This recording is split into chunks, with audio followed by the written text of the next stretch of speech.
എല്ലാ പ്രാവശ്യത്തെയും പോലെ അല്ല കേട്ടോ ഇന്നത്തെ നമ്മുടെ പോക്ക്. വീട്ടിൽ ഉമ്മാൻ്റെ ഇപ്പാൻ്റെ ഒക്കെ ചീത്ത കേട്ടിട്ടാണ് ഈ പോക്ക്. റെസ്റ്റ് പറഞ്ഞിട്ടും ഡോക്ടർ റെസ്റ്റ് പറഞ്ഞാലും റെസ്റ്റ് എടുക്കില്ല എന്നും പറഞ്ഞിട്ട് എൻ്റെ ഉമ്മയും ഉപ്പയും രണ്ടുപേരെ നിർത്തി പൊരിച്ചിട്ടുണ്ട് കേട്ടോ. അത് കേട്ടിട്ടാണ് ഈ ഫുഡ് അടിക്കാൻ പോക്ക്.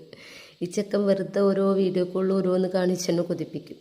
എന്നിട്ട് എനിക്കത് വേണമെന്ന് പറഞ്ഞാൽ അതേ പിറ്റേന്ന് എന്നെയും കൊണ്ട് അത് കഴിക്കാനായിട്ട് പോവുകയും ചെയ്യും. അതാണ് ഞങ്ങളുടെ ഹോബി. ഇതാണ് ഞങ്ങൾ കഴിക്കാൻ കയറിയ കട. നാട്ടിലെ തന്നെ കടയാട്ടോ. അപ്പോൾ ഞങ്ങൾ സാധനങ്ങളൊക്കെ ഓർഡർ ചെയ്തിങ്ങനെ ഇരിക്കുകയാണ്.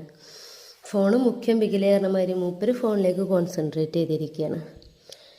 നാട്ടിൽ നിന്ന് തന്നെ വന്നുകൊണ്ട് വലിയ കോലത്തിലൊന്നുമല്ല കേട്ടോ. ഒരുക്കൊക്കെ ഒരു മട്ടത്തിൽ ഒരുങ്ങി പോകുന്നു.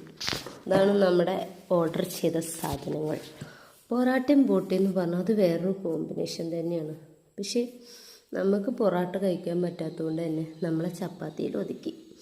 ചപ്പാത്തിയും ബോട്ടിയും നമ്മളതങ്ങനെ കഴിച്ച് സംതൃപ്തിപ്പെട്ടു. ഒരു ബോട്ടിയും പൊറാട്ടയും കഴിക്കുന്നത് കണ്ട് നമ്മൾ പുതിയോറി എന്നല്ലാതെ വേറെ എന്താ. ഫോണിൽ മാത്രം കോൺസെൻട്രേറ്റ് ചെയ്തിരിക്കുന്ന ഒരാളാണ് എൻ്റെ ഹസ്ബൻഡ്. ഫുഡ് കഴിക്കുമ്പോൾ ഫോണിൽ മാത്രം കോൺസെൻട്രേറ്റ് ചെയ്യുള്ളൂ. ഇടയ്ക്കിടയ്ക്ക് കോൺസെൻട്രേഷൻ ഞാൻ എന്നിലേക്കും തിരിക്കുന്നുണ്ട്. അങ്ങനെ അങ്ങോട്ടും ഇങ്ങോട്ടും വർത്താനം പറഞ്ഞ് നമ്മളങ്ങനെ ആസ്വദിച്ച് ഫുഡ് കഴിച്ചു. ഒക്കെ കഴിഞ്ഞതേ നാട്ടിലെത്തിയിട്ടോ. ഓടായിക്കൽ പാലത്തുമ്പലെത്തി. നമ്മുടെ നാട്ടിൽ നിന്ന് നമ്മളങ്ങനെ പോയി അവസാനം ഒരു ഫോറസ്റ്റിലേക്ക് കയറിയിട്ടോ. നമ്മുടെ വീട്ടിലേക്ക് പോണ വഴി തന്നെയാണ്.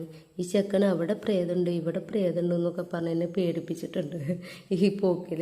ഞാനാണെങ്കിൽ ചുറ്റോടും നോക്കുകയാണ്. എൻ്റെ സ്കൂട്ടിയുടെ ബാക്കിൽ വന്ന് ആരെങ്കിലും ഇരിക്കുന്നുണ്ടോ, ചുറ്റോടും ആരെങ്കിലും ഉണ്ടോ എന്നൊക്കെ പറഞ്ഞ് പേടിച്ചാണ് വീട്ടിലേക്ക് പോകുന്നത് കേട്ടോ. അപ്പോൾ ഇന്നത്തെ യാത്ര കഴിഞ്ഞു. എങ്ങനെയാണെങ്കിലും ഒരു ആപ്പ വീഡിയോ ആണെങ്കിലും ഒരു വീഡിയോ ഒക്കെ ചെയ്ത് വിടുന്നുണ്ട്. വല്ലപ്പോഴും ഒക്കെ ഒന്ന് നമ്മളെ ഒന്ന് സപ്പോർട്ട് ചെയ്യണേ. Okay, bye.